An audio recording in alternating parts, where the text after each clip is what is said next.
ತಾಳಿಕೋಟೆ ತಾಲೂಕು ಹೋರಾಟ ಸಮಿತಿ ಹಮ್ಮಿಕೊಂಡಿರುವ ಈ ಒಂದು ಅನಿರ್ದಿಷ್ಟ ಅವಧಿ ಧರಣಿ ಸತ್ಯಾಗ್ರಹ ಸುಮಾರು 35 ದಿನಗಳ ಕಾಲ ಮುಂದುವರಿಸಿಕೊಂಡು ಬಂದಿರುತ್ತದೆ. ಈ ಒಂದು ಹೋರಾಟ ಯಾವ ಒಬ್ಬ ವ್ಯಕ್ತಿ ವಿರುದ್ಧ ಆಗಲಿ, ಒಂದು ಪಕ್ಷದ ವಿರುದ್ಧ ಆಗಲಿ, ಒಂದು ಸಮುದಾಯ ಧರ್ಮ ವಿರುದ್ಧ ಆಗಲಿ ಹಮ್ಮಿಕೊಂಡಿರುವಂಥ ಹೋರಾಟ ಅಲ್ಲ. ಈ ಹೋರಾಟ ಶಾಂತಿಯುತವಾದಂಥ, ನ್ಯಾಯಬದ್ಧವಾದಂಥ ಹೋರಾಟ. ತಾಳಿಕೋಟೆ ತಾಲೂಕಿನ ಸಮಸ್ತ ನಾಗರಿಕ ಬಂಧುಗಳಿಗೆ ಅನುಕೂಲವಾಗುವಂತೆ ತಾಳಿಕೋಟೆ ಪಟ್ಟಣದಲ್ಲಿ ಒಂದು ಪ್ರಜಾಸೌಧ ನಿರ್ಮಾಣವಾಗಲಿ ಎಂಬ ಉದ್ದೇಶದಿಂದ ಮಾತ್ರ ಈ ಹೋರಾಟವನ್ನು ಹಮ್ಮಿಕೊಂಡಿದೆ ಎಂದರು. ಒಂದು ಹೋರಾಟ 35 ದಿನಗಳ ಪೂರ್ಣಗೊಂಡಿರುವ ಸದರಿ ವಿಷಯಕ್ಕೆ ಸಂಬಂಧಿಸಿದಂತೆ ನಮ್ಮ ಭಾಗದ ಶಾಸಕರು ಆಗಲಿ, ತಾಲೂಕು ದಂಡಾಧಿಕಾರಿಗಳಾಗಲಿ, ಮಾನ್ಯ ಜಿಲ್ಲಾಧಿಕಾರಿಗಳಾಗಲಿ, ಮಾನ್ಯ ಉಸ್ತುವಾರಿ ಸಚಿವರಾಗಲಿ ಈವರೆಗೂ ಒಂದು ಹೋರಾಟಕ್ಕೆ ಸ್ಪಂದನೆ ನೀಡಿಲ್ಲ. ತಾಳಿಕೋಟೆ ತಾಲೂಕಿನ ಜನತೆಗೆ ಅತಿ ನೋವು ಉಂಟು ತಂದಿದೆ. ನಾಯಕರುಗಳು ತಮ್ಮದೇ ಆದಂಥ ಒಂದು ಘನತೆ, ಗೌರವ ಹಾಗೂ ಸ್ಥಾನಮಾನ ಹೊಂದಿರತಕ್ಕಂಥವರು. ನಾಯಕರುಗಳು ಇವತ್ತು SP ಕಟ್ಟಿಮನಿ ಸಾಹೇಬರು, ದಸ್ತರ್ ಸಿಂಗ್ ಮನಗೋಳೆ, ಮುತ್ತಪ್ಪ ಚಮ್ಲಾಪುರ್, RS ಪಾಟೀಲ್, ಕಾಶಿನಾಥ್ ಮುರಾಳ್, ಮುರುಗಪ್ಪ ಸರ್ಶೆಟ್ಟಿ, ದತ್ತು ಹೆಬ್ಸೂರ್, ವಿಜಯ್ ಸಿಂಗ್ ಹಜೇರೆ, ಕಳ್ಸೂರ್ ರಂಗ್ರೇಜ್, ನಾಗೇಶ್ ಕಟ್ಟಿಮನಿ, ಪರಶುರಾಮ್ ತಂಗಡ್ಗಿ, ಪ್ರಕಾಶ್ ಹಾಜರೆ ಇನ್ನು ಹಲವರು ಮುಖಂಡರುಗಳು ತಮ್ಮದೇ ಆದಂಥ ಒಂದು ಸ್ಥಾನಮಾನದೊಂದಿಗೆ ಐಷಾರಾಮಿ ಜೀವನ ನಡೆಸುವಂಥವರು. ಆದರೆ ಇವತ್ತು ತಾಳಿಕೋಟೆ ತಾಲೂಕಿನ ಜನಸಾಮಾನ್ಯರಿಗೆ ಒಳಿತು ಉಂಟು ಮಾಡುವುದಕ್ಕೆ, ಜನಸಾಮಾನ್ಯರಿಗೆ ಅನುಕೂಲವಾಗಲಿ ಎಂದು ತಮ್ಮ ಆರೋಗ್ಯವನ್ನು ಲೆಕ್ಕಿಸದೆ ತಮ್ಮ ಕೆಲಸ ಕಾರ್ಯಗಳನ್ನು ಬದಿಗೆ ಒತ್ತಿ ತಾಲೂಕಿನ ಜನರಿಗೆ ಹಾಗೂ ತಾಳಿಕೋಟೆ ಅಭಿವೃದ್ಧಿಗಾಗಿ ನಿಸ್ವಾರ್ಥದಿಂದ ನ್ಯಾಯಬದ್ಧವಾಗಿ ಅಂತಹ ಹೋರಾಟದಲ್ಲಿ ಶ್ರಮಜೀವಿಗಳಿಗಾಗಿ ಕಾರ್ಯನಿರ್ವಹಿಸುತ್ತಿರುವವರಿಗೆ ತಾಳಿಕೋಟೆ ತಾಲೂಕಿನ ಜನಗಳ ಪರವಾಗಿ ಹೃದಯಪೂರ್ವಕ ನಮನಗಳು ಸಲ್ಲಿಸುತ್ತಿದ್ದೇವೆ. Appu Rathod, RJ32 Kannada news, Talikote.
ತಾಳಿಕೋಟೆ ತಾಲೂಕು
ಅವರು ಹಾಗೂ ರಮಣ ಕಟ್ಟಿಮನಿಯವರು ಹದಿನೇಳು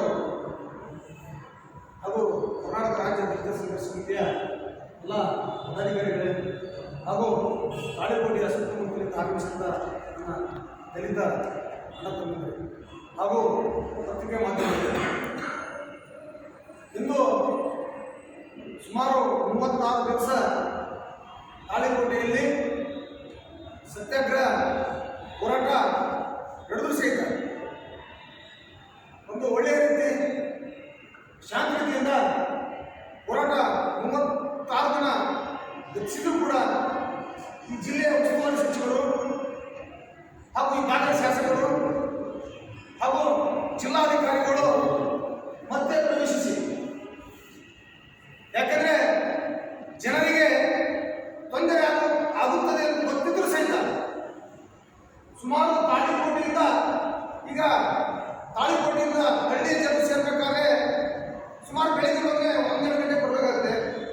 ನಂತರ 3 ಕಿಲೋಮೀಟರ್ ರೋಡ್ಗೆ ಹೋಗಿ ತದನಂತರ 1 ಕಿಲೋಮೀಟರ್ ಒಳಗೆ ಹೋಗಬೇಕಾಗ್ತದೆ. ಒಂದು ದಿನ ಆಫೀಸ್ ಪ್ರಜಾಸಭೆ ಹೋಗ್ಬೇಕಾದ್ರೆ ಒಂದು ದಿನ ಕಳ್ಕೊತಾರೆ. ಅದು ಒಬ್ಬರ ಹಿತಾಸಕ್ತಿ ಅಲ್ಲ. ಹೆಣ್ಣು ಮಕ್ಕಳು, ತಾಯಂದಿರು, ವಯಸ್ಸಾದವರು ಮುಪ್ಪಾಗತ್ತ ಕೂಡ ಆಫೀಸ್ ಹೋಗಬೇಕಾಗ್ತದೆ. ಇದನ್ನು